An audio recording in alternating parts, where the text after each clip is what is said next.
apreciada audiencia. En tan significativa ocasión, permítanme iniciar mi intervención manifestando el genuino sentimiento que impregna mi espíritu, la gratitud. Primeramente, gratitud hacia nuestro Padre Celestial, principio de todo cuanto existe. Naturalmente expreso mi gratitud hacia los ilustres miembros de la Academia Boliviana de la Lengua, correspondiente a la Real Academia Española, quienes me han honrado con la nominación para formar parte de esta prestigiosa corporación. Como académico de número, después de considerar el recorrido en el mundo de las letras y de las ideas, que mi persona ha venido transitando discreta y constantemente durante los últimos años. Para todos ustedes, miembros actuales e históricos de la Academia, mi más grande admiración y respeto por la labor que en distintos ámbitos despliegan para la promoción y el cultivo de nuestra lengua. Asimismo, deseo manifestar mi plena gratitud a mi amada familia, a mis queridos amigos, profesores, colegas y alumnos, quienes invariablemente a través de su desinteresado y sustancial apoyo expresaron las más sensibles y variadas formas, me han permitido recorrer el jardín de las bellas letras y profundizar el estudio del maravilloso artificio lingüístico. Según una muy digna y respetada tradición institucional, a continuación quisiera rendir un modesto homenaje a mi insigne predecesor, el periodista e historiador don Ángel Torres Secas, nacido en Oruro el 5 de mayo de 1930 y fallecido en La Paz el 4 de septiembre de 2014, quien ingresó a la corporación en el año 2000 con la lectura del discurso La significación de las agrupaciones de gesta bárbara en las letras bolivianas y cuya silla, señalada con la letra G, me dispongo a ocupar. No he tenido la dicha de conocer en vida, lamentablemente, a don Ángel Torres Secas. Sin embargo, tengo la certeza de que compartimos, a pesar de las contingentes e ineluctables barreras del tiempo y del espacio, una ígnea pasión por la lengua nuestra, lengua que habitamos casi 500 millones de hablantes nativos, lengua que entrelaza las individualidades y conforma el tejido de nuestras sociedades, constituyéndose a la vez en la materia prima de numerosos oficios y profesiones que precisan de su candorosa y talentosa ejecución para la expresión de nuestro sentir y nuestro pensar.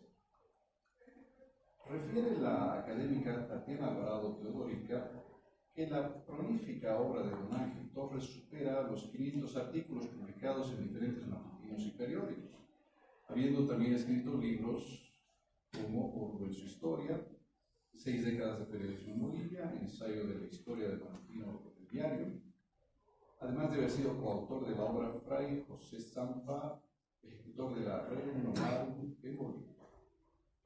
La sobresaliente faceta periodística de don Ángel puede advertirse en su caudalosa actividad profesional, como reportero, corresponsal y redactor, durante más de 35 años en distintos medios de comunicación locales.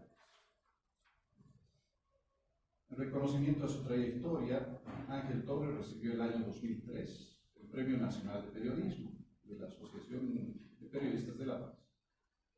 En una entrevista realizada el año 2006 por Víctor Orduna Sánchez, connotado editor y periodista, Ángel Torres señala que inició su labor periodística en 1957, desarrollando una incesante actividad hasta 1992, momento en el cual decidiría continuar escribiendo sobre diversos temas desde el solaz de su retiro. Indica don Ángel Torres en la mencionada entrevista su fortuito ingreso al ámbito periodístico, primero como corrector de editoriales, luego como reportero y finalmente como redactor. Un recorrido que en origen el entonces joven estudiante normalista de literatura y letras no había vislumbrado. Asimismo, la entrevista presenta valiosas referencias historiográficas sobre los orígenes, funciones y contextos de la colegiada Asociación de Periodistas de La Paz y el Sindicato de la Prensa. fundada en 1954 al fragor de la Revolución Nacional. Ángel Torres no duda en rememorar estos eventos, como también curiosas anécdotas que incluyen la orquestación de lances de honor de conocidos periodistas y escritores en pleno siglo XX. Otra faceta de don Ángel Torres Cejas que esta feliz ocasión me ha permitido descubrir es la de cervantista. El año 2004, siendo él director de la 19ª edición de los Anales de la Academia Boliviana de la Lengua, publica el texto denominado La singular andadura de Don Quijote, después de muerto su creador. En su escrito, Ángel Torres no escatima en brindar valiosa información biográfica, bibliográfica y editorial sobre la celebérrima obra del más grande novelista de lengua castellana, quien, en palabras del autor, no habría podido imaginar que, después de su deceso y andado el tiempo hasta nuestros días y los que vendrán, su genial creación tendría siempre ocupadas a las prensas de imprimir una trascendencia literaria que podríamos añadir actualmente mantiene ocupados múltiples dispositivos visuales e interactivos, donde aún galopa vigorosamente el caballero andante y su leal escudero. Véase de manera ilustrativa la primorosa y muy completa edición en línea del Quijote Interactivo, publicado por la Biblioteca Nacional de España un año después de la partida de don Ángel. Es a través de este mismo ímpetu y vehemencia que impulsa el andar y transitar quijotesco, que en esta oportunidad procuraré compartir muy abreviadamente con mi preciado auditorio unas notas sobre el itinerario personal que ha generado esta gozosa expedición a una multiforme geografía textual y discursiva desplegada en el territorio cultural de nuestra región.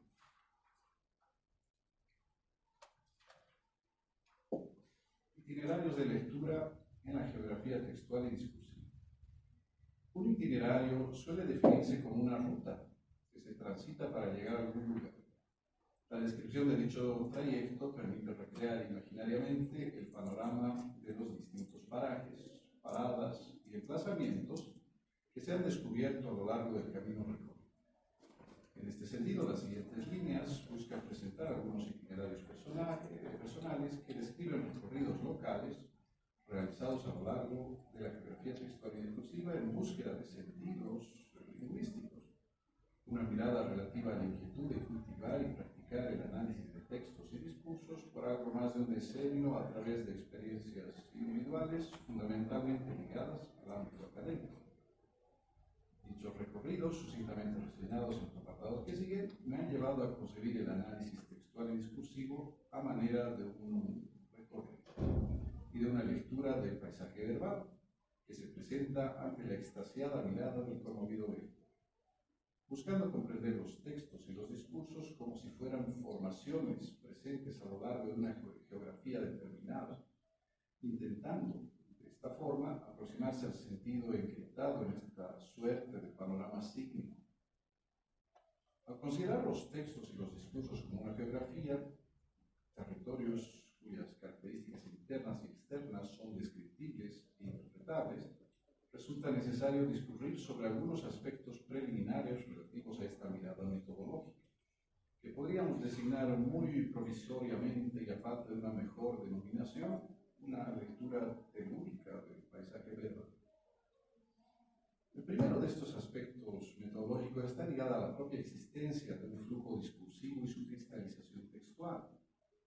Informaciones materiales constituidas por estas complejas corporalidades verbales que son objeto de análisis. En este marco, las formaciones discursivo-textuales que son susceptibles de interpretación se consideran como el resultado de determinadas circunstancias sociohistóricas que, a manera de fuerzas tectónicas, han permitido su existencia y su transformación.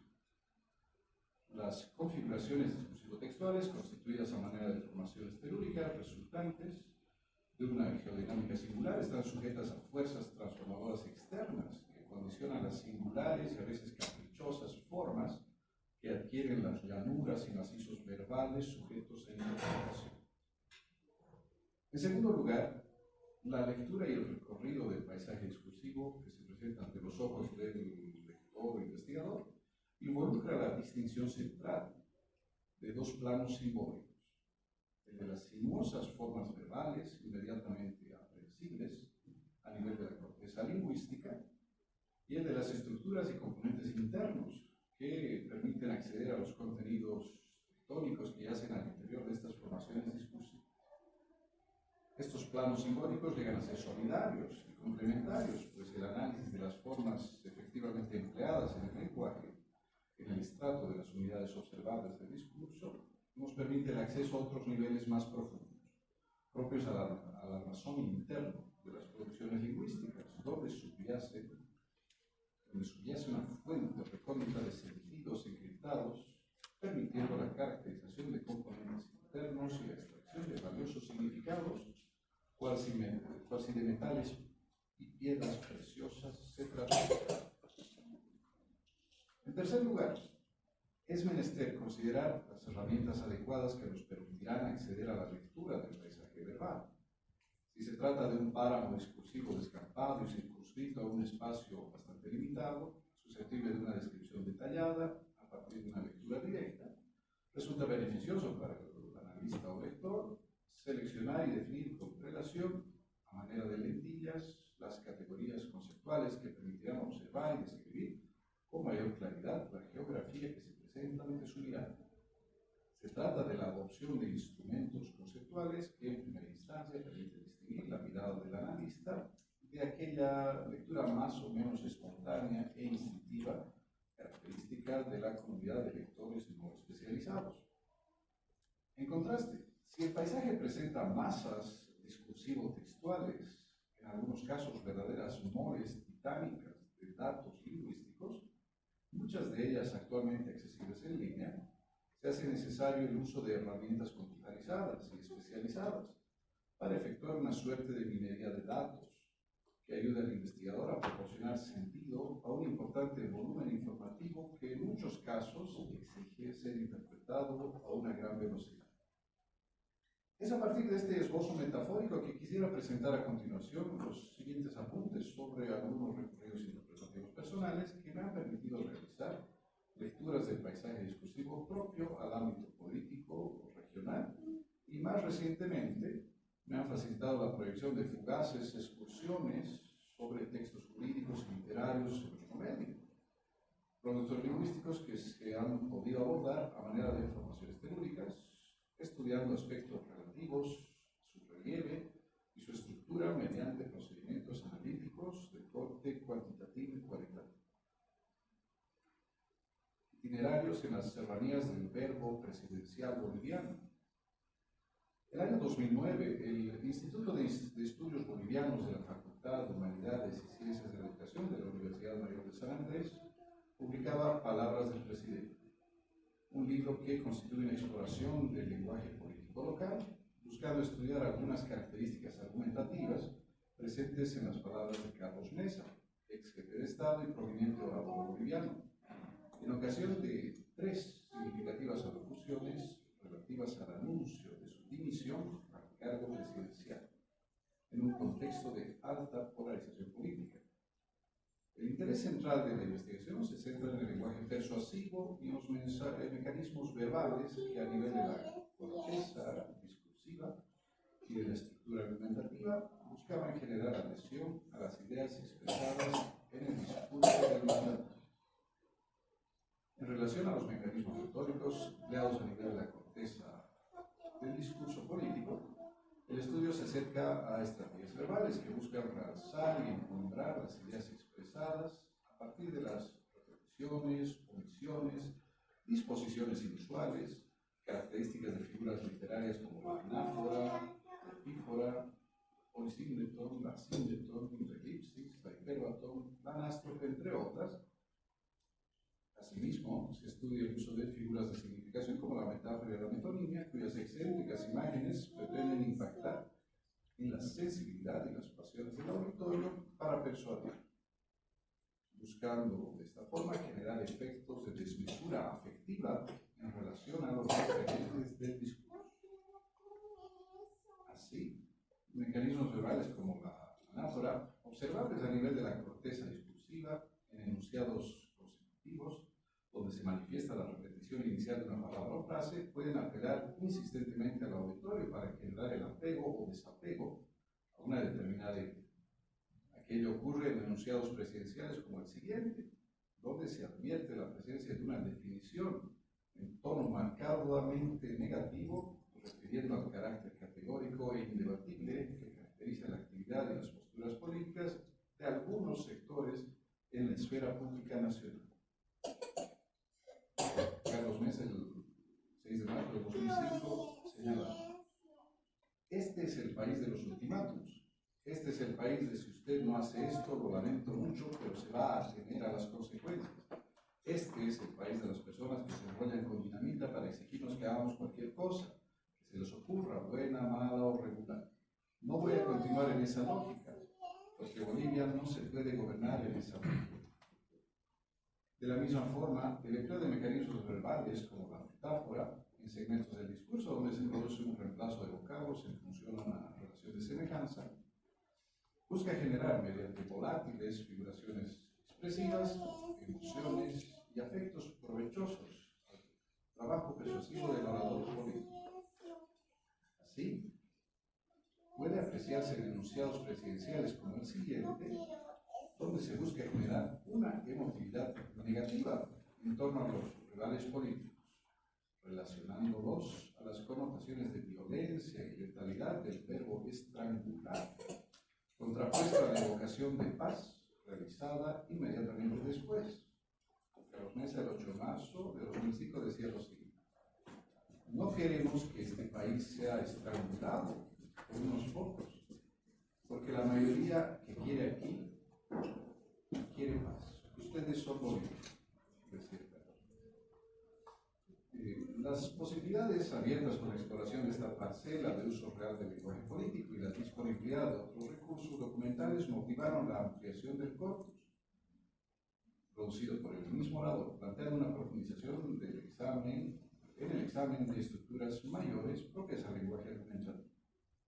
Así, considerando una formación discursiva más amplia, que comprende discursos relacionados tanto al anuncio de renuncia presidencial como a la dimisión definitiva del presidente boliviano en julio de 2005, la tesis de maestría titulada L'implémentation d'un discours politique bolivien, schéma argumentatif et dynamique figurative lors de démission présidentielle de Carlos Mesa, es decir, la argumentación en el discurso político boliviano, esquemas argumentativas y dinámica figurativa durante las renuncias de Carlos Mesa, presentada a la Universidad de Franche-Comté de Besançon en 2015, pudo abordar propiedades estructurales vinculadas a la tectónica argumentativa y también vislumbrar polícromas representaciones verbales de las instancias políticas de interlocución, retrasables a partir del estudio de las unidades lingüísticas observables en la corteza de la formación verbal estudiada. El análisis recurrió a herramientas conceptuales provenientes de la teoría neorretórica, interesada fundamentalmente por una lógica argumentativa propia a la comunicación de masas y centrada en la persuasión, alcanzada mediante el empleo de mecanismos verbales o técnicas discursivas que permiten provocar o acrecentar la adhesión de las mentes a las proposiciones que se presentan para su asentimiento.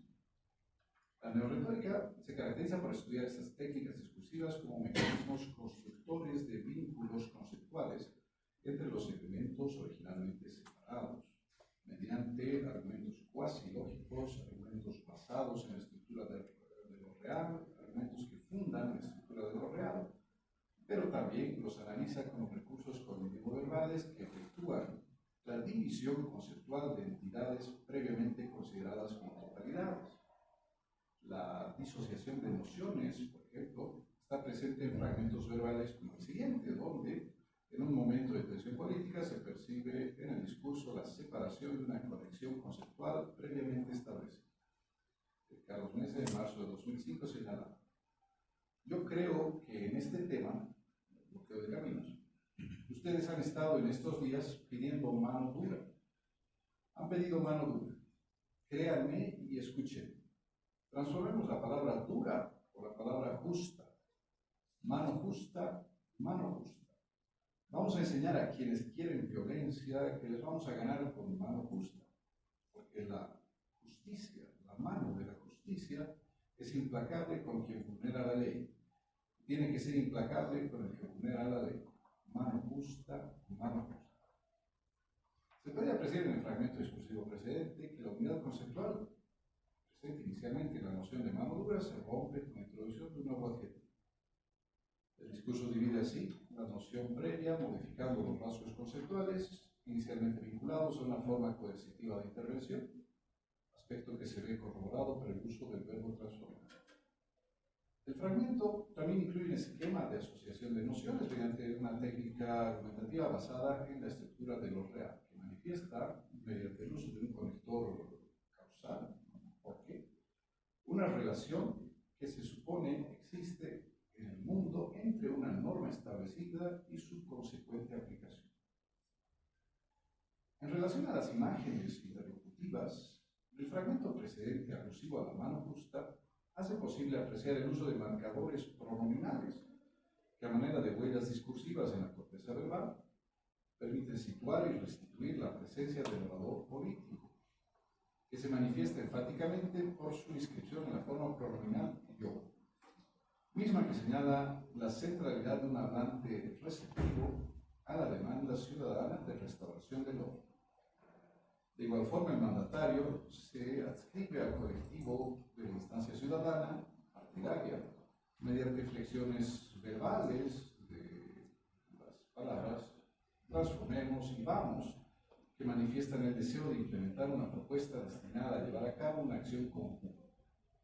Estos rastros enunciativos dejan entrever la imagen de un orador involucrado, pacificador, proactivo, en la búsqueda de soluciones demandadas por la ciudadanía para dar solución a la crisis política de un país. Por otra parte, la presencia de un auditorio ciudadano partidario, observable mediante marcas enunciativas como de ustedes, presentes en la corteza discursiva, refiere a la toma de conciencia gubernamental del pedido de restauración del orden mediante la intervención de mecanismos coercitivos del Estado. Sin embargo, la construcción de una nueva comunidad de pensamiento entre orador y auditorio, que toman distancia de la mano dura, se expresa mediante formas verbales e imperativo, como créanme y escuchen, donde se encuentran inscritos tanto el orador como el auditorio partidario, quienes son representados en una comunión conceptual que se abraza confiadamente la nueva propuesta de acción y de justicia planteada por el gobierno. La aproximación arriba señalada, tanto de las estructuras tectónicas presentes en la formación argumentativa, como aquella vinculada a la proyección de imágenes verbales del orador y del auditorio, planteó la posibilidad de un tercer estudio.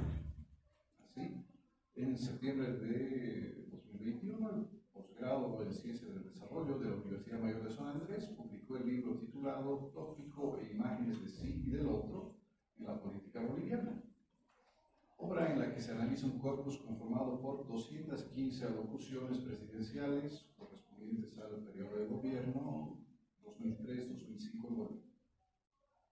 La investigación se centra tanto en el estudio de las imágenes verbales de los interlocutores políticos, como en el análisis de la evolución de los temas de la agenda gubernamental. El recurso a la metodología de la lexicometría o estadística léxica y a programas informáticos especializados se hizo necesario en la investigación para estudiar un macizo léxico compuesto de 487.384 palabras distribuidas en 7 trimestres, correspondientes al periodo gubernamental de Carlos Mesa.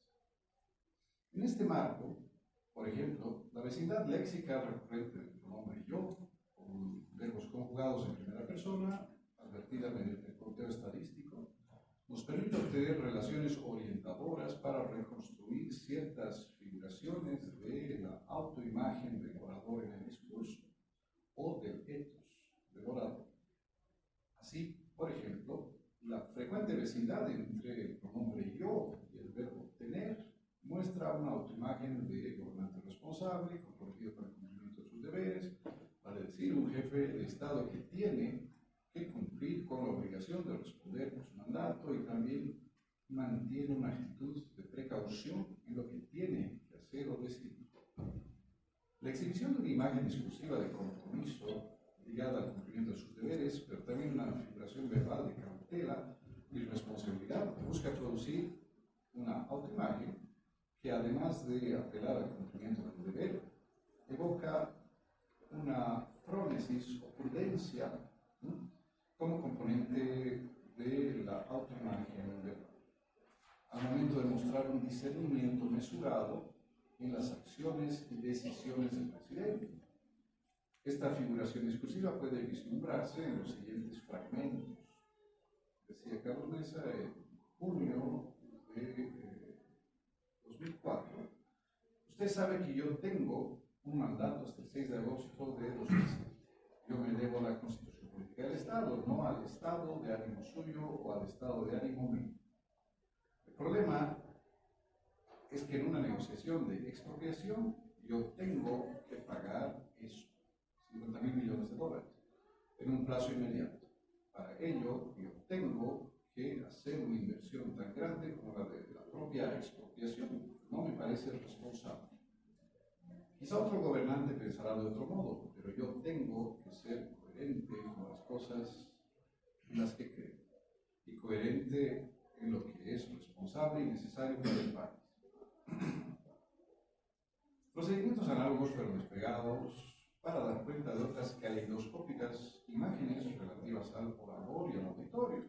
Así pudieron reconstruirse figuraciones como las del gobernante legítimo, el gobernante optimista, el hombre de palabra, el ciudadano informado, el votante autónomo, el auditorio perspicaz, etc. Por la naturaleza persuasiva del discurso político, las distintas figuraciones del orador y el auditorio, desgajadas de los discursos presidenciales, pueden interpretarse en el marco de una estrategia argumentativa que, mediante la proyección de imágenes idealizadas de los participantes del intercambio comunicativo, pretende alcanzar la adhesión de las mentes a los planteamientos del discurso. El análisis de frecuencias de uso de palabras clave permitió también situar cronológicamente la articulación de la estructura temática de la agenda gubernamental durante el primer trimestre de 2005 en los discursos presidenciales, un momento político caracterizado por la polarización ideológico-política en el país. Cabe mencionar, cerrando esta sección, que la estructura de estas cuestiones o asuntos políticos nacionales, como el tema del gas, la Asamblea Constituyente, las autonomías regionales y la elección de los entonces denominados prefectos, emergentes de la ferviente actividad política del país y sondables a partir de las marcas discursivas estudiadas, llegó a constituir el eje del debate público en la esfera política boliviana durante los años subsiguientes.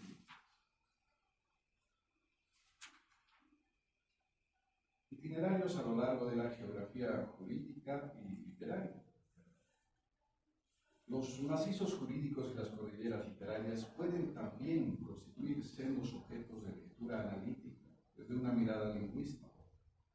La interpretación de este tipo de formaciones documentales no puede sino pensarse a partir de su inevitable anclaje en el conocimiento y la tradición erudita de cada uno de estos ámbitos.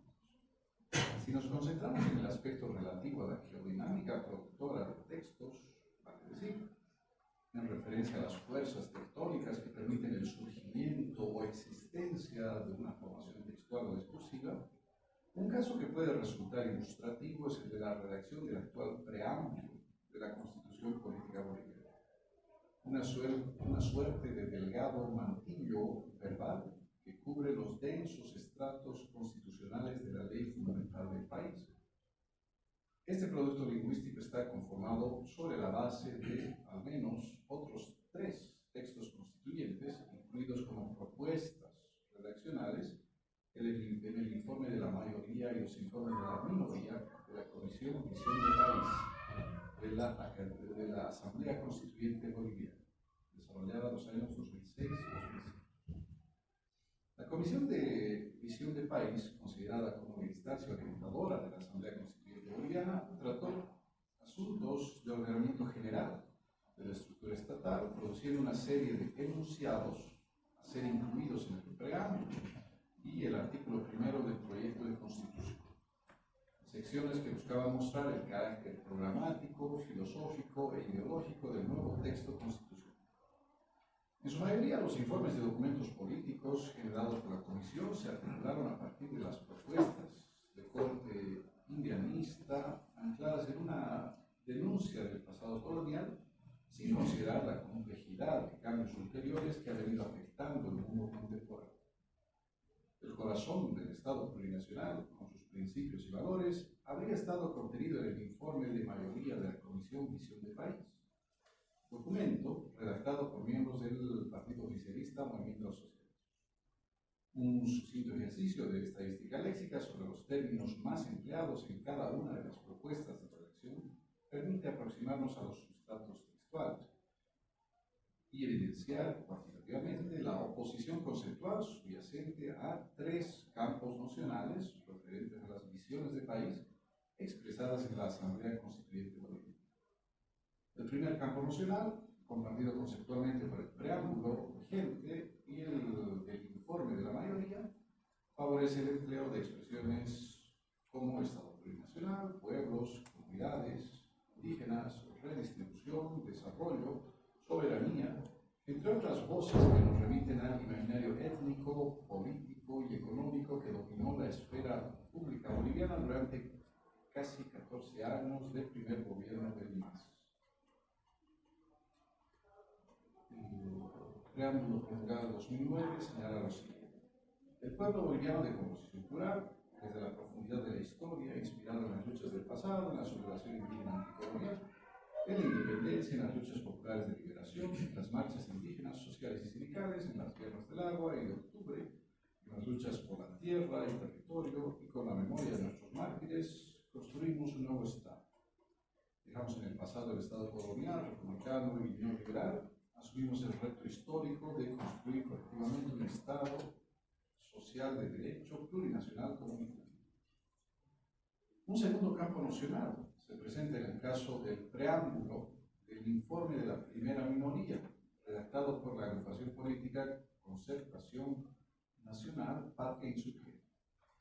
Conforman este sustrato semántico vocablos y expresiones como Sagrada Madre Tierra, comunidad, desigualdad, igualdad, pluralidad, complementarios, sociedades, culturas, ancestral, racismo, entre otros, que delinean un imaginario que busca amalgamar igualitarismo, pluralismo, complementariedad, animismo, tradicionalismo y denuncia de injusticias sociales. El preámbulo del informe de la primera minoría en 2007 decía lo siguiente: los seres vivientes poblamos la Sagrada Madre Tierra con rostros infinitos. Los humanos comprendimos desde entonces la pluralidad vigente de todas las cosas y también de nuestra propia pluralidad como seres, personas y culturas. Jamás entendimos ni concebimos el racismo como sistema, porque éramos iguales y diferentes, hasta que en los aciagos tiempos de 1532 lo conocimos y lo sufrimos en su verdadera dimensión.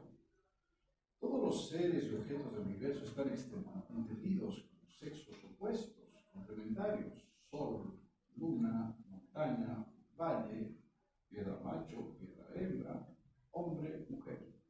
Todos iguales, complementarios. Por ello, en nuestras sociedades no caben sistemas como patriarcado, machismos ni feminismos. Un tercer conjunto, léxico conceptual, expresado en el preámbulo del segundo informe de minoría, fue propuesto por los partidos políticos Podemos, MNR y Camino al Cambio. El substrato conceptual expresado por los enunciados de este texto se diferencia de los anteriores, pues pone en relieve el empleo de términos como valores, equidad histórica, país, tradiciones, identidad, cristianismo, catolicismo, integración, mundo, bolivianos, entre otros, evocando una comunidad de valores y una identidad común, provenientes de una tradición e historia compartida. En el también se vería reflejada la diversidad cultural del conjunto del país. Decía esta propuesta de preámbulo del informe de segunda minoría del 2007 lo siguiente: declaramos nuestra convicción de construir una sociedad sobre la base de valores y principios comunes, cuya realización en el tiempo haga posible que cada boliviano encuentre las mejores condiciones y los medios apropiados para realizar el proyecto de vida que considere valioso para sí mismo. Esos valores y principios que fundan el valor y reconocimiento de la dignidad humana son los de libertad, igualdad, justicia, equidad y solidaridad. Reconocemos que la diversidad cultural es una fuente irreemplazable de nuestra identidad común de bolivianos y debe ser preservada como patrimonio nacional. Igualmente reconocemos el aporte de las tradiciones religiosas originarias del cristianismo y del catolicismo en la conformación de la identidad histórica del país. La significación de los vocablos en cuestión puede establecerse en el marco de una estructura semántica que subyace a los textos considerados y establece múltiples relaciones de oposición entre las unidades léxicas, por ejemplo, entre país, opuesto a Estado, opuesto a comunidad, y equidad, opuesta a igualdad y desigualdad, entre otras. Esta exploración del vocabulario constituyente permite acercarnos a los yacimientos semánticos de lo que podríamos denominar las tres Bolivias que formaron parte del debate jurídico y político y estuvieron presentes en el imaginario de expresiones sociales que caracterizaron este episodio de la historia reciente del país. Alejémonos en este punto del terreno jurídico y aproximémonos a la cordillerana literatura boliviana y sus posibilidades de lectura lingüística.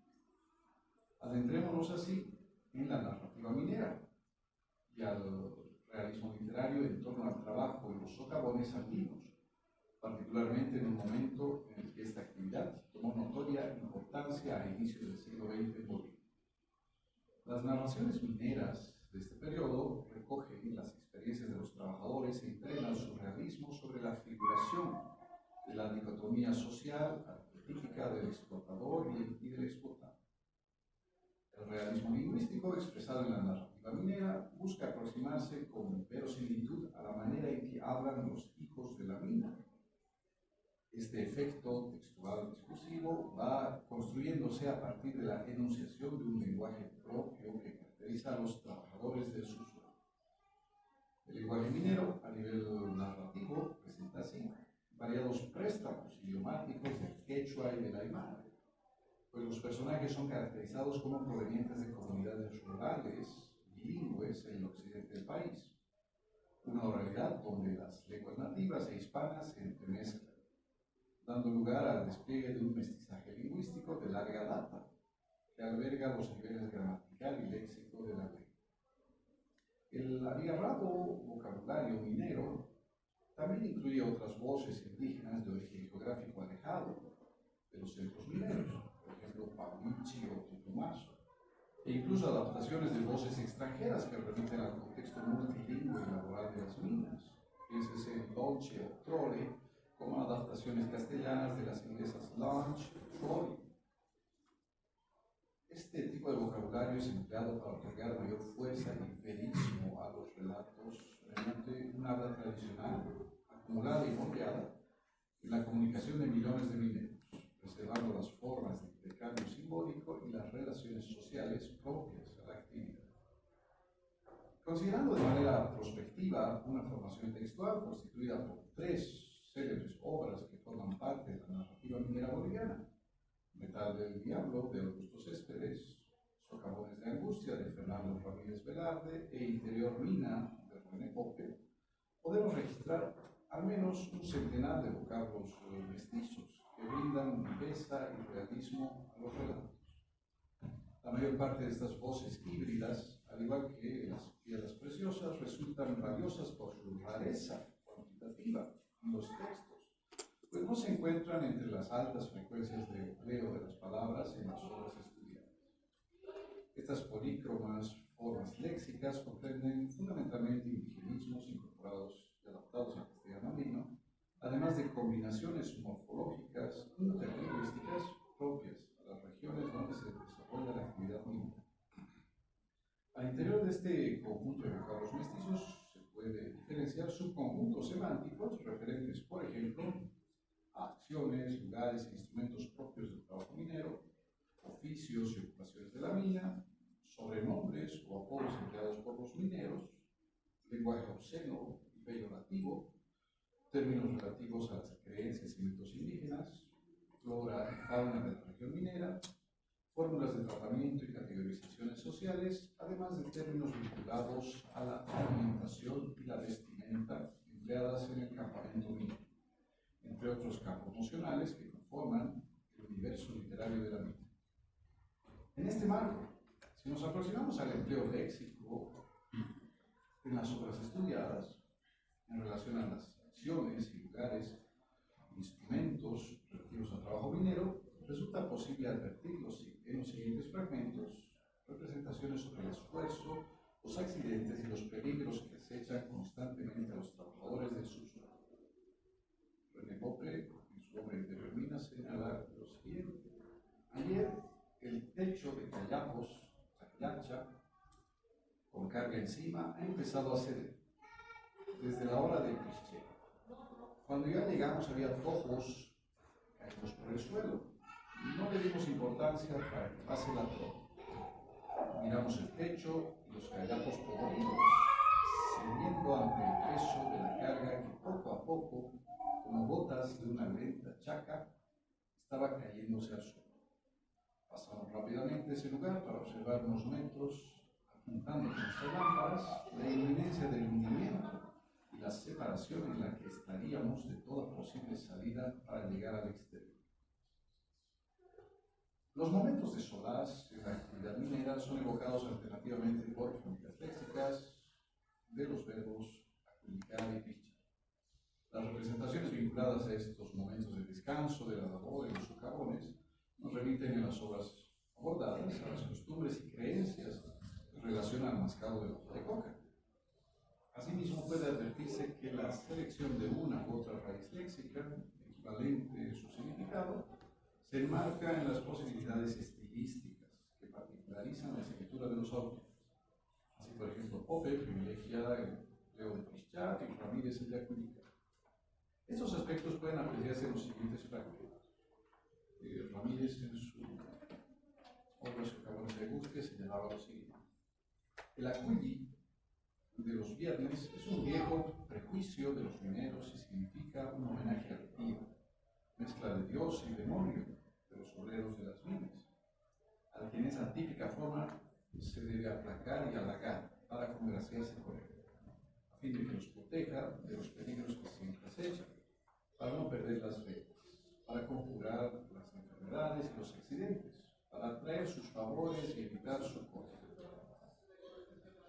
Otros vocablos mestizos incrustados en estos peñascos verbales de narrativa minera son chicha y chichería, que nos remiten a festivas representaciones sobre las singulares prácticas de consumo de la ancestral bebida incásica, abastecida en pintorescos locales de los valles bolivianos.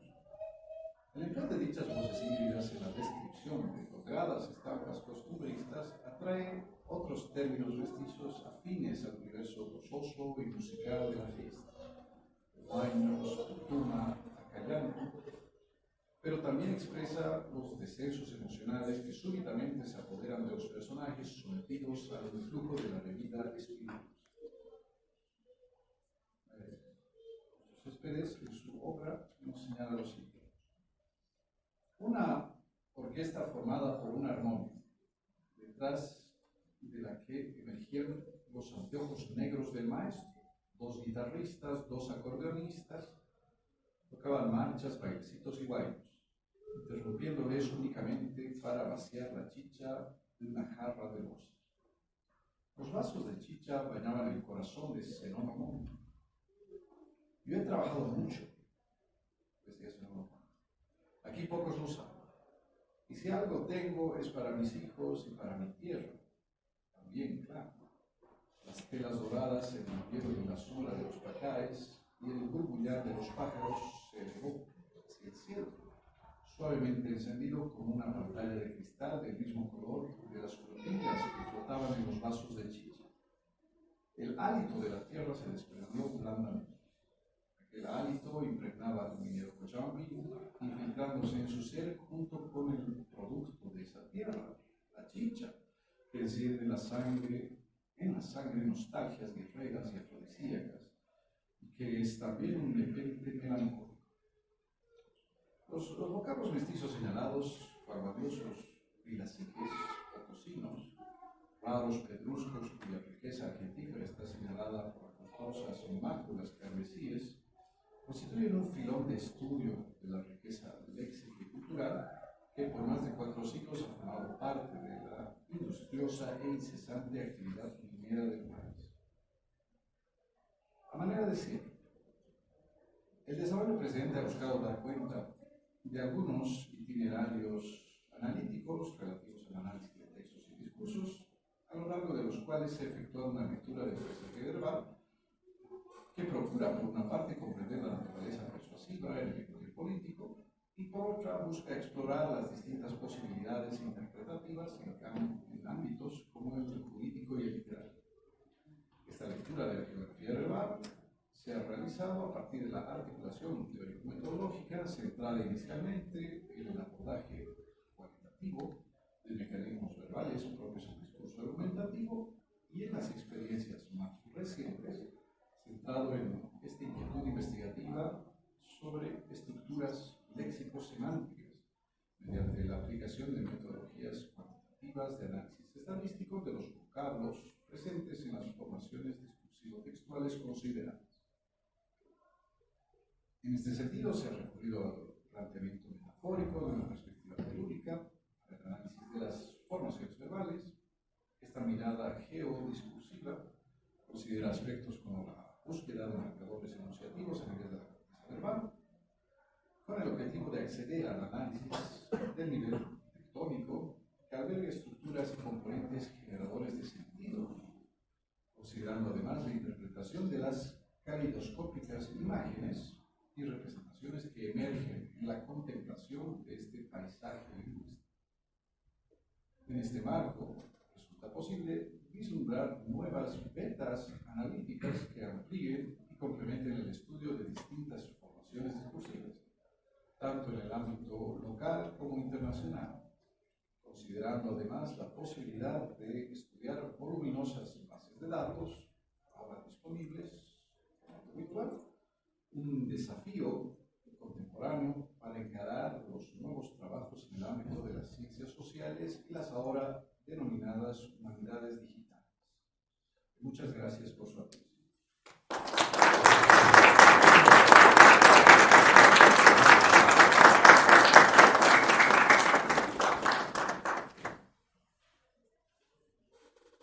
Tiene la palabra el excelentísimo don Blitz Lozada Pereira.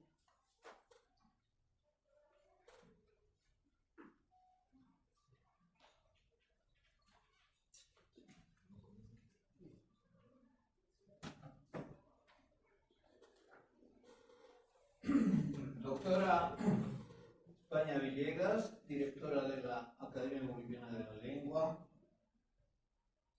Doctor Felipe Mancilla, miembro de Número.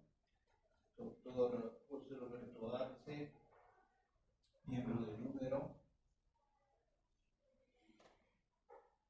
Al recipiendario también saludo en esta importante ocasión de incorporación a la Academia Boliviana de la Lengua. Señores y señoras, como vicedirector de la Academia Boliviana de la Lengua, me compete en esta ocasión expresar mi alocución de respuesta al discurso del magíster Marcelo Columba Fernández, que acabamos de escuchar, para que inmediatamente procedamos al acto de ingreso a la corporación en calidad de miembro de Número, que ocupará la silla G, letra mayúscula, a partir de hoy, otrora ocupada por el académico hondureño Ángel Torres Cejas. Por la calidad académica de su alocución, brevemente encomio su contenido científico, suficientemente argumentado y enriquecedor, sin duda, de la disciplina lingüística, además de su valor interdisciplinar. Creo que con Marcelo Columba, como miembro de número de nuestra corporación, la entidad contará con un profesional de alto perfil, prestigioso y dedicado, y con un especialista que garantice excelentes productos intelectuales. Permítanme presentar brevemente al Magíster Columba, a quien conozco como un prolífico investigador desde inicios del milenio, siempre motivado e inquieto por interactuar intelectualmente, en especial en lo que concierne a la investigación lingüística y por aportar a la discusión teórica, tanto humanística y científica como política. Juan Marcelo Columba Fernández se ha formado en la Universidad Mayor de San Andrés, licenciándose como lingüista del área de español. Posteriormente, obtuvo el título de Magíster en Ciencias del Lenguaje, otorgado por la Universidad de Franche-Comté de Francia, efectuando otros estudios de posgrado en la Université Paris-Est-Créteil. Parte de su formación superior la obtuvo en la Maestría de Filosofía y Ciencia Política del posgrado CIDES-UNSA.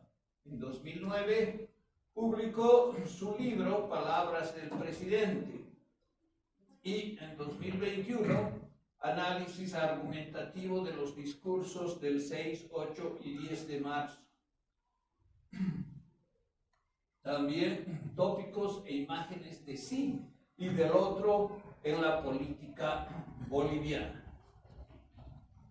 Escribió alrededor de 40 artículos publicados física y electrónicamente en revistas especializadas y medios digitales, por ejemplo, del Instituto de Estudios Bolivianos, en temas sociales de la carrera de Sociología, en la revista Per Contari y en Mitos Expuestos. También es docente y editor, habiendo desempeñado funciones de responsable de la gestión editorial de la Biblioteca del Bicentenario de Bolivia. Entre sus análisis lingüísticos se cuenta, por ejemplo, los focalizados en textos políticos de las Naciones Unidas, de Colombia, Brasil y otros países. Ha participado en varios congresos internacionales, siendo ocasionalmente miembro de comisiones incluso a nivel internacional.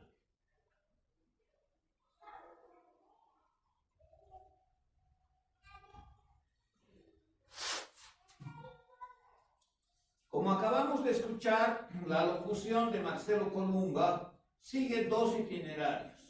Se trata de recorridos trazados por la llamada geografía lingüística, que es dibujada con múltiples diseños y enriquecida con tonalidades cromáticas exuberantes. Son paisajes diferentes, rebosantes de pletórica diversidad y preciosidad.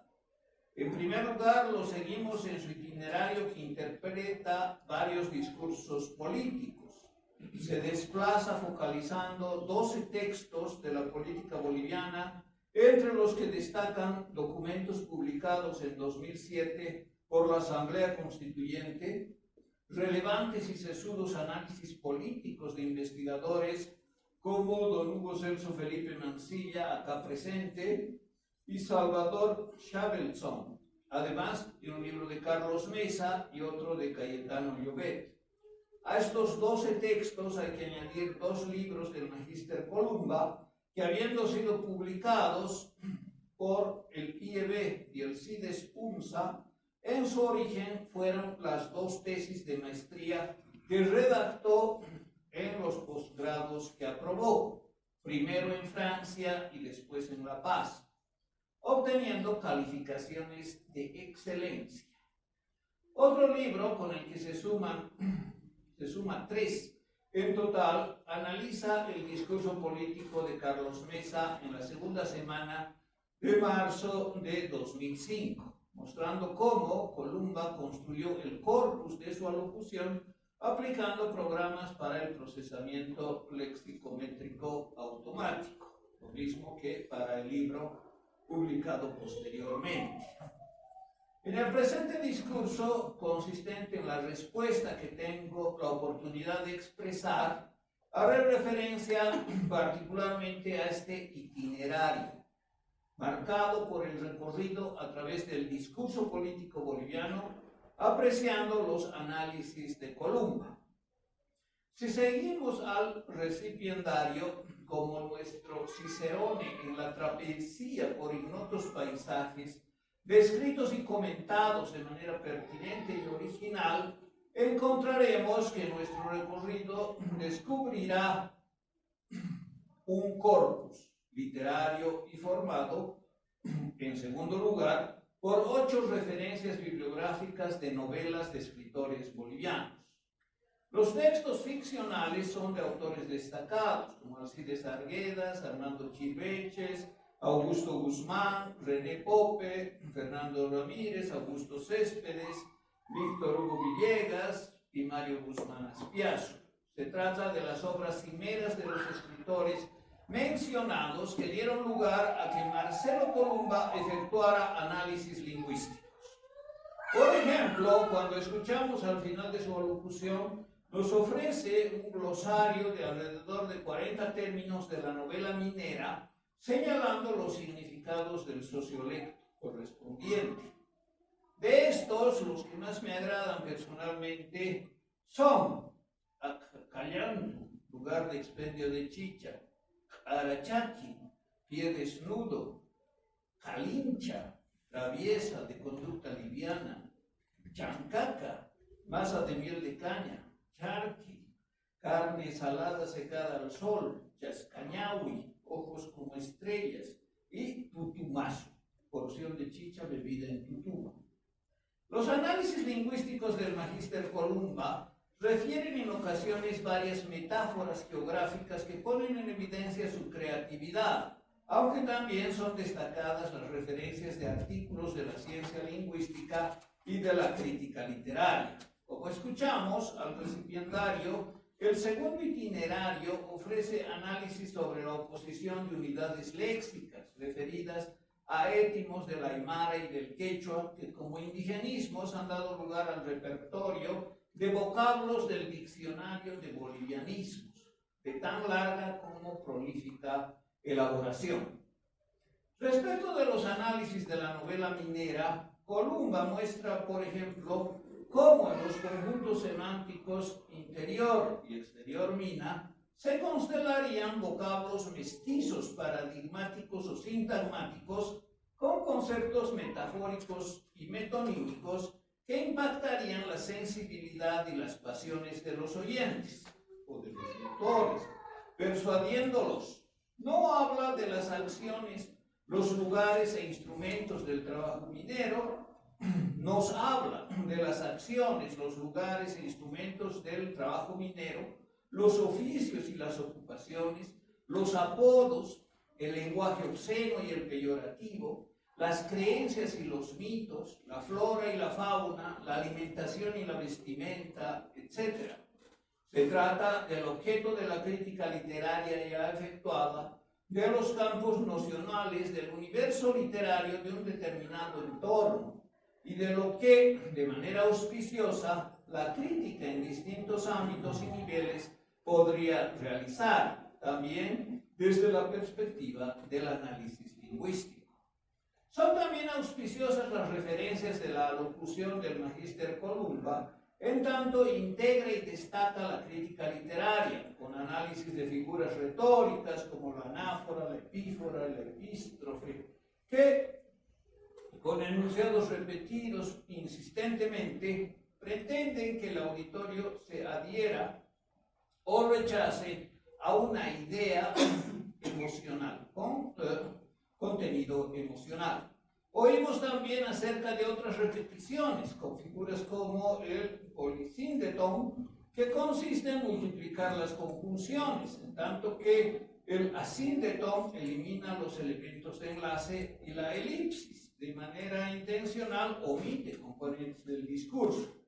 Respecto finalmente del hipérbaton, altera el orden sintáctico natural de los enunciados, en tanto que la anástrofe invierte retóricamente con violencia dos o más palabras. Siendo evidente el interés de Columba de efectuar análisis lingüísticos de discursos políticos siempre persuasivos, corresponde preguntarse si se trataría de actos de habla performativos.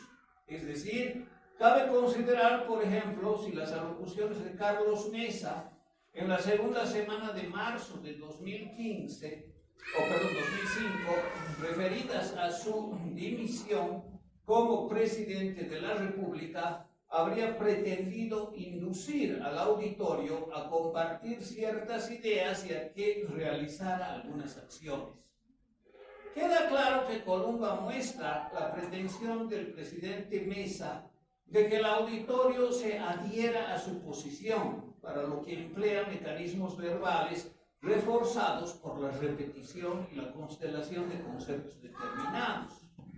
Si entendemos que tales alocuciones no fueron constatativas, siguiendo a John Austin, aseveramos que el discurso político es recurrentemente performativo. Corroboramos, por ejemplo, que cuando Mesa afirmó que Bolivia se caracteriza por ser un país de ultimátums, no solo buscaba adhesión del oyente a la crítica, a la desmesura con la que actuaría la oposición a su gobierno, sino que sus acciones verbales motivarían al menos cierta tendencia conductual. Los gestos ilocutivos de la enunciación reforzarían la locución para que el oyente haga algo. Le influiría para que tanto semántica como pragmática y psicológicamente se adhiera a la verdad de la crítica de un gobernante de paz. Un hablante que, hostigado, no tendría otra opción que renunciar, respondiendo al embate de quienes protagonizarían amenazas con plazos determinados y efectos extremos. Columba efectúa estos análisis mostrándonos la diversidad de los estudios lingüísticos. Siguiendo la teoría de los actos de habla de John Searle, en el análisis del recipiendario encontramos que los discursos políticos, como el de Mesa en 2005, siendo actos perlocutivos, realizan las reglas de enunciación. Mesa daría sentido lógico a lo que dice, afirmando un estado de cosas con sentido proposicional. Bolivia es un país de ultimátums, regla de contenido. Su discurso fue enunciado en un contexto de crisis política que constelaría condiciones extradiscursivas con las que los oyentes estarían de acuerdo, teniendo en mente la expectativa de su renuncia, reglas preparatorias. Así, lo fundamental del discurso, el fin, al parecer, sería la expectativa de que los oyentes, estando de acuerdo con el análisis del presidente sobre la crisis, no acepten su renuncia, regla esencial, aunque esto no fue preparado desde la perspectiva política. Finalmente, la regla de sinceridad de los discursos, incluidos los políticos, se realizaría mostrando la lucidez del hablante, expresando franqueza y gestos emotivos. Con base en otras contribuciones de análisis lingüístico efectuado por el magíster Columba, es posible entender que el discurso político, como las alocuciones de Carlos Mesa en 2005, deberían realizar, aunque solo en apariencia, el principio cooperativo.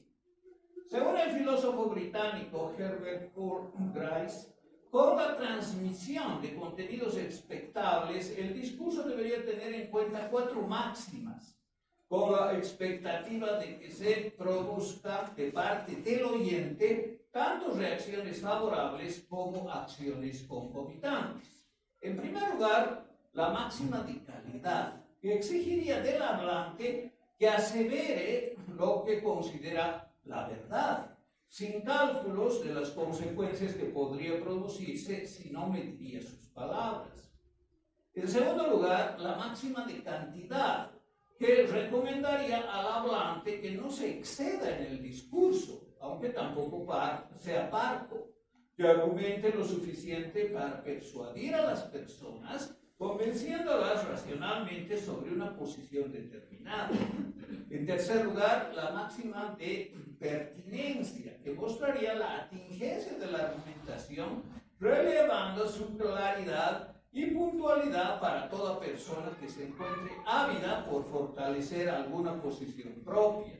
Finalmente, la cuarta máxima, la de manera, que prevendría al hablante de los inconvenientes que se precipitan cuando un discurso político sería ambiguo, cuando no se lo podría sintetizar de modo taxativo y si daría lugar a interpretaciones diversas. Si bien las tres primeras máximas se habrían satisfecho aceptablemente generándose la adscripción del oyente al análisis de coyuntura de mesa, de la última quedaría latente la pregunta del destinatario. ¿Y ahora qué hacemos? Carecemos de presidente. Aparte de sus libros publicados referidos a la locución del Magíster Columba que acabamos de escuchar, como lingüista que investiga los discursos políticos, no es inusual que sus investigaciones estén asistidas por computadora. Tal herramienta, señalada en su disertación, le permite, por ejemplo, explicitar el estilo lingüístico materializado en historias, la frecuencia de los pronombres, de las palabras con tonalidad emotiva y de otros marcadores, indicando los vínculos entre la actividad cognitiva y las conductas del oyente que se espera que realice. Un rasgo frecuente en el discurso político estudiado por Columba, con enfoque lexicométrico y análisis automatizado, es la presentación de historias falsas, revelándose que el hablante incurriría en mentiras. No obstante, serían las investigaciones cualitativas las que descubrirían mejor las mentiras en los discursos políticos, claramente y de forma incontrovertible. No solo por la falta de correspondencia entre los enunciados y el estado de cosas que acontecería en el mundo, el fondo de cada discurso, sino por las formas como se expresaría. Lingüísticamente sería relevante que el lenguaje político se asocie con el enmascaramiento y el engaño, rebosando expresiones mendaces. Se trata de discursos que en muchos casos se desplegarían con un artificioso y sinuoso lenguaje burocrático y mentiras que lo presentarían con una argumentación asequible y comprensible. Las palabras e ideas del discurso político, comparativamente respecto de otros tipos de discurso, le restarían credibilidad. Su parafernalia específica evitaría relacionarlo con las acciones vinculadas al mismo, siendo imposible que el hablante diga todo lo que piensa sin considerar el contexto y los efectos, con restricciones diversas respecto de la transmisión de su pensamiento. El político precautelaría que sus palabras no turben las acciones que haría. Sus ideas serían contorneadas por las circunstancias del momento. Carecería de credibilidad media y habitual de los destinatarios y daría lugar a un desencanto en medio de susceptibilidades y dudas respecto de su veracidad. Técnicamente, la performatividad de las mentiras en los discursos políticos realizaría actos lingüísticos con la intención de engañar. El hablante usaría la credulidad del oyente y la situación de credibilidad de la que gozaría ocasionalmente para enunciar de modo taxativo discursos que abusan de alocuciones mendaces y a veces rebosan de contenidos que son versiones elaboradas, verosímiles y persuasivas. Las estrategias verbales estudiadas por Patrick Charodeau constelan los discursos políticos con fines pragmáticos criticables. Se trata de las acciones lingüísticas de los políticos que recurren a medios eficaces de modo que sus mentiras sean naturalizadas. Hacen simulaciones verbales que cínicamente las presentan como las mejores posibilidades para beneficio colectivo, creando un mundo aparente en el que el hablante se esfuerza por simular que estaría convencido del contenido mendaz de sus afirmaciones, motivando a que los oyentes hagan lo propio. En suma, analizar lingüísticamente el discurso político y estudiar cómo incluiría mentiras recurrentes permite verlo como una elaboración roída, con herramientas verbales pragmáticas que inducen a la falsedad y que en el tiempo de la posverdad es imperativo descubrir y denunciar. Una parte considerable de los análisis de Columba consiste en develar tales rasgos, criticar lo reprochable y abominable del cinismo político y auspiciar líneas de trabajo e investigación con reflexiones de carácter multidisciplinario. Desenmascarar a inescrupulosos artífices, descubrir el uso cínico de tecnologías y evidenciar cómo las palabras se convierten habitualmente en instrumentos sin reparos y carentes de vergüenza, rebosando imposturas y falacias, es una tarea digna de imitar para quienes orientamos nuestro quehacer profesional según las demandas sociales y la crítica de nuestro tiempo. Respecto de las estrategias verbales diversas que los políticos avesados las emplearían en sus discursos para motivar los efectos procurados y evitar los indeseados, siguiendo la teoría de Charlotte, el magíster Columba ha señalado lo siguiente. Se trata de la difuminación, de la estrategia del silencio, de la evocación de la razón suprema y, por último, la estrategia verbal de la denegación.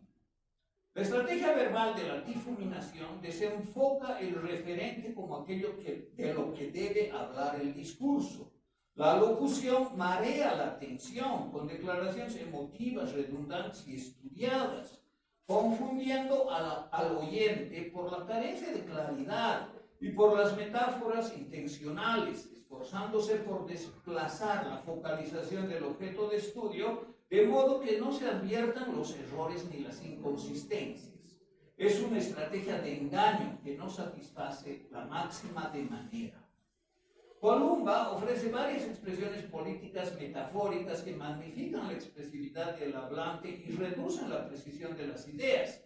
Entre otras, por ejemplo, ríos de sangre, microclima político, voracidad política, terrorismo verbal, corsé ideológico, candidato potable y puentes de vergüenza.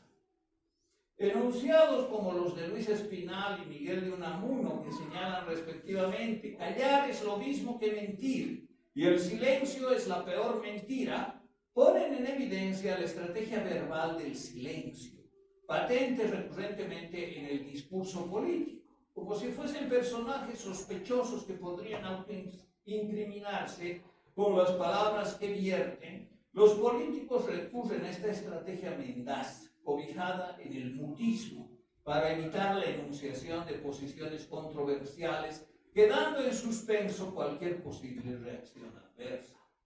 En tercer lugar, la estrategia verbal de razón suprema o razón de Estado se la realiza cuando el discurso político recurre implícita o explícitamente a una causa superior que justificaría cualquier mentira del hablante. Él subestima la situación del oyente y cree que la opinión pública que podría generarse si dijese la verdad no sería conveniente. Quien habla supone un contexto de incomprensión que tergiversaría el sentido de la información que debería transmitir y de las intenciones que sus acciones tuviesen supuestamente. Si dijese todo lo concerniente al tópico del caso, la veracidad, objetividad y locuacidad serían contraproducentes. Emplear la estrategia de la denegación consiste, por último, en negar los efectos inferidos del discurso político y de los compromisos explícitos. El hablante recurre a falsos testimonios, niega que haya realizado promesas o simplemente ignora las demandas de su cumplimiento sin contestarlas. Por lo general, esta estrategia aprovecha la carencia de pruebas que evidencien el carácter vinculante de los programas y de las promesas de los políticos, por ejemplo, a los electores. El hablante que sostiene discursos políticos los dirige para atacar a los contrincantes. Sus líneas, propuestas y acertos critican al opositor con actitudes agonísticas que buscan delinear la opinión pública, defender o interpelar a los gobernantes y ganar la adhesión de la ciudadanía y de los medios de comunicación. De este modo, las mentiras se hallan en la materialidad del lenguaje político con su propia figuración. En el tiempo de la posverdad y de las narrativas que manipulan la información y lavan el cerebro, los análisis y las críticas que espabilan a las personas para que reflexionen y se cuestionen acerca de la verdad de los discursos, defendiendo la razón y descubriendo la pasión, son tanto más necesarios cuanto resultan más escasos. Motivar, por ejemplo, a que el oyente se cuestione: ¿estoy de acuerdo con lo escuchado? ¿Por qué me persuado? ¿Me parece confiable lo que afirma el hablante? ¿Cuán veraz es su alocución? ¿Por qué le creo? ¿Y cuán actual y útil es su posición? Es una labor hoy tanto más urgente como importante. Análisis del discurso político, como los efectuados por Columba, despiertan el espíritu crítico, estimulan la búsqueda de la verdad y promueven la formación para ser oyentes y lectores activos, críticos, despojándonos de nuestros prejuicios y sometiendo toda idea a la criba que analiza todo nivel y sentido. Estimulan la reflexión, tanto de la consistencia interna de los argumentos del discurso, como del contexto en el que se verbaliza, descubriendo las intenciones del hablante. Así, los análisis lingüísticos descubren las narrativas de hoy, por ejemplo, desnudando el pensamiento autoritario, falso y tribal. Como hemos escuchado en su alocución, varios análisis son presentados por Columba con expresiones metafóricas. Al respecto, suponiendo su anuencia, me permito comentar finalmente las metáforas geográficas y geológicas que emplea el recipiendario. El recuento de las metáforas incluye lo siguiente: geografía textual, geografía del discurso, geografía verbal, geografía jurídica, geografía literaria, macizos jurídicos, cordilleras literarias, relieve del discurso, relieve verbal, estructura tectónica, fuerzas tectónicas, contenidos tectónicos, tectónica argumentativa, moles titánicos de datos lingüísticos, masa documental, formaciones documentales, paisaje verbal, paisaje discursivo, paisaje lingüístico, cordilleras de datos, macizos de datos, sinuosas formas verbales, páramo discursivo, minería de datos, corteza discursiva, territorio verbal, formaciones telúricas, yacimientos semánticos, campo nocional y geodinámica de textos. En mi opinión, estimado público, los contenidos de mayor aporte de Columba, contribuciones a la lingüística, se asientan en tal desarrollo metafórico, pletórico y exuberante.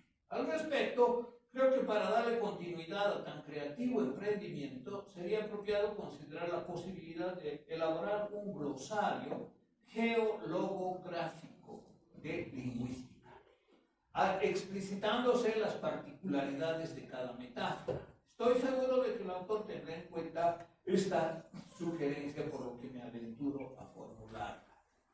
Describir y estudiar la Tierra es sin duda una labor académicamente titánica, especializada e inagotable, desarrollándose disciplinas como la geografía, que describe nuestro planeta, y la geología, que lo estudia a profundidad.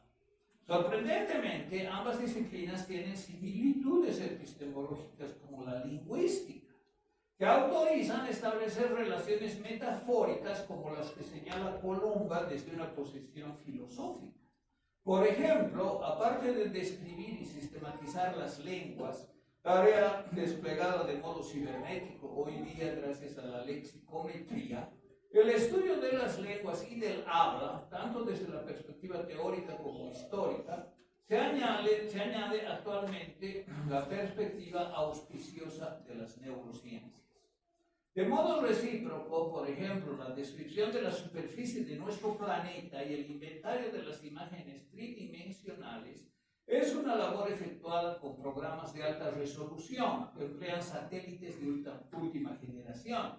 Y tanto cuanto es posible analizar a fondo una palabra, también lo es detenerse en un accidente geográfico, como una elevación, una pendiente, una estratificación, una formación rocosa o un tipo de suelo. Incluso el concepto accidente lo comparten ambas disciplinas, porque sin duda existen componentes descriptivos que sistematizan el saber científico de manera taxonómica, tanto en la geografía como en la lingüística, ofreciendo criterios orientadores de división sin que las excepciones sean inusuales. De esta manera, al lado de los accidentes geográficos se ubican los accidentes gramaticales, que siendo morfemas indican la persona, el número, el tiempo, el modo y la voz de los verbos.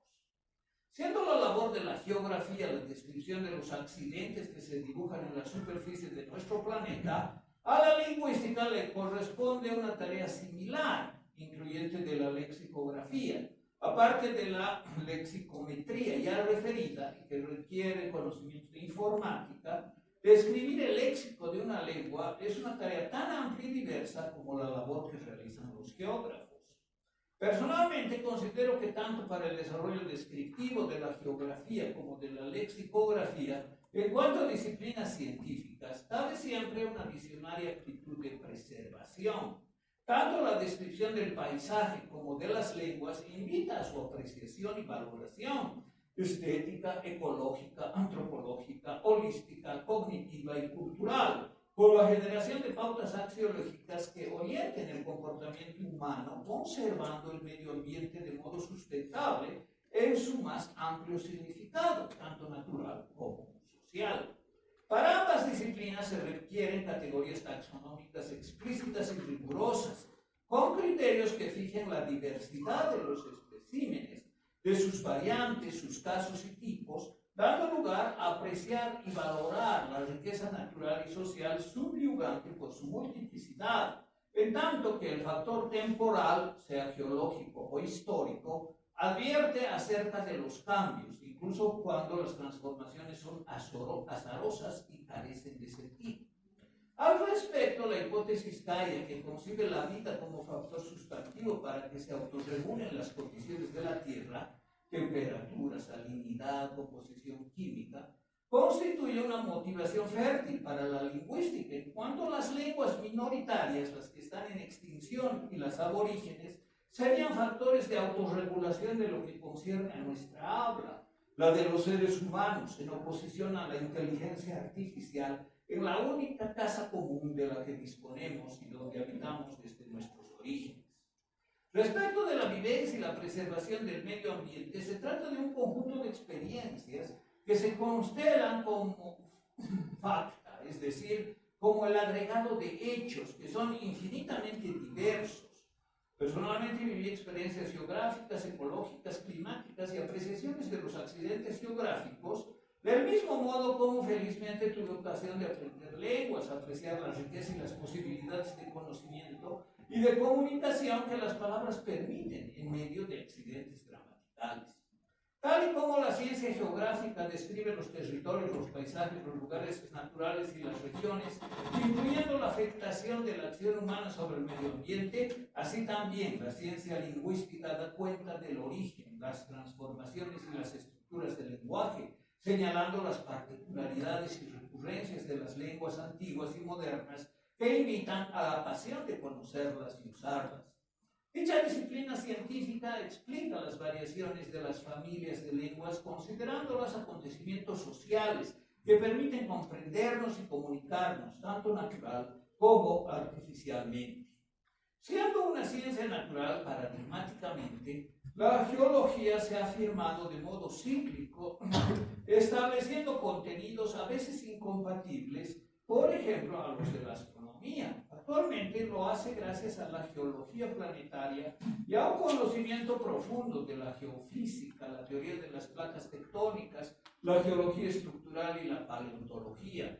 Este despliegue focaliza la dinámica de la Tierra con la influencia y afectación humana, propiamente en la era antropogénica. Hoy día el vertiginoso despliegue de la tecnología no solo ha permitido la introducción de nuevos términos en jergas como la de la geología, sino que ha modificado ampliamente el léxico de la vida diaria en la mayor parte de los idiomas del mundo, generando una visión de la totalidad signada por la primacía de los dispositivos, del software cambiante y versátil, y por las nuevas formas de interacción del hombre con las máquinas. Tal también es el paradigma de la lingüística contemporánea, que ahora impele a trabajar con los Big Data, usando lenguajes y programas de computación. La geología estudia la composición y estructura interna y superficial de la Tierra, tal como la lingüística estudia la composición y estructura interna y superficial de las lenguas. Aquella trata las transformaciones de nuestro planeta en tiempo geológico, en tanto que ésta se ocupa de los cambios que se dieron en el habla, generándose particularidades diacrónicas de las lenguas en tiempo histórico. A la geología le son propias la tectónica de placas, la paleontología y la influencia del clima sobre la historia de la vida, en tanto que a la lingüística le corresponde estudiar los niveles profundos del lenguaje, recurre a los fundamentos más arcanos del habla y relaciona el léxico con el pensamiento, ve el isomorfismo de la lógica, el lenguaje y las formas de ser de la realidad, trata la relación del entorno social con las palabras y afirma los vínculos entre el contexto natural y las cosas del mundo. En tanto, la geología fundamenta la minería, el estudio de las piedras preciosas y de los recursos naturales. En el caso de la lingüística, trata las bases de la comunicación verbal, apreciando, por ejemplo, el preciosismo etimológico de las palabras. En cuanto a aquella, se focaliza en los fenómenos naturales que irrumpen de improviso. Asimismo, esta disciplina trata la sincronía de las lenguas como dinámica de interferencia recíproca. Así como se place el recipiendario con sus itinerarios a través de parajes, paradas y emplazamientos diversos, permitiéndole descubrir ignotos caminos que ha disfrutado recorrer, del mismo modo, seguir al Magíster Columba ha sido transitar un camino de múltiple relieve, con el placer de descubrir en las palabras lo que la lingüística permite develar. Gracias porque fue posible compartir tal experiencia.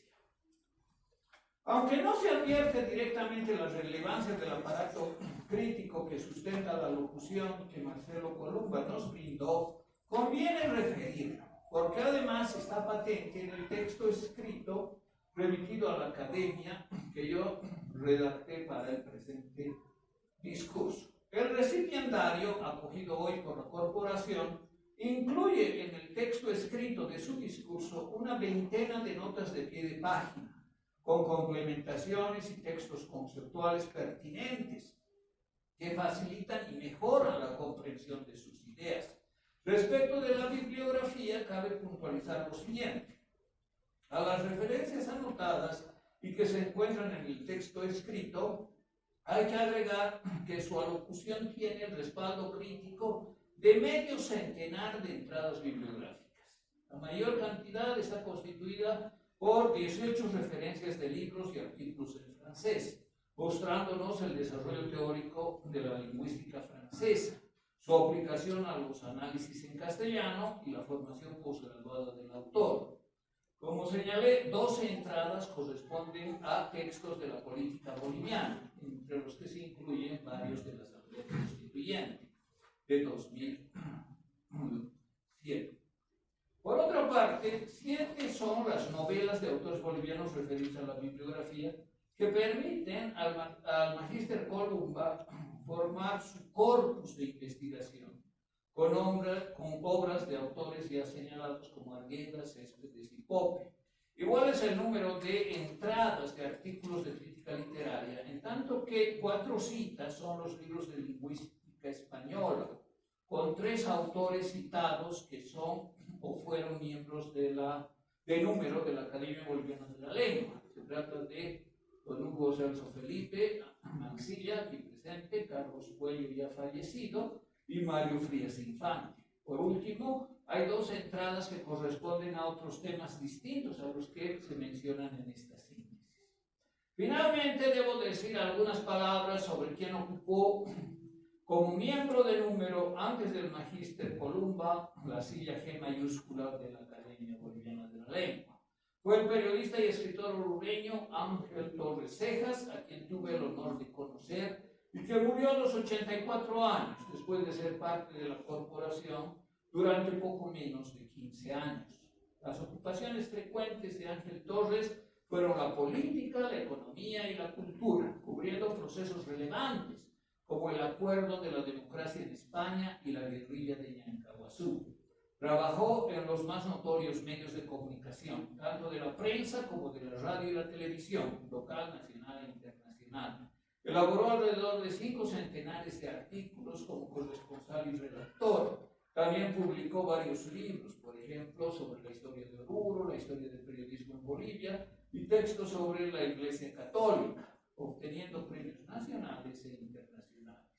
En suma, su silla, vacante desde el 4 de septiembre de 2014, ahora será ocupada por Marcelo Columba, augurándole que la honrará ampliamente y con creces. Muchas gracias.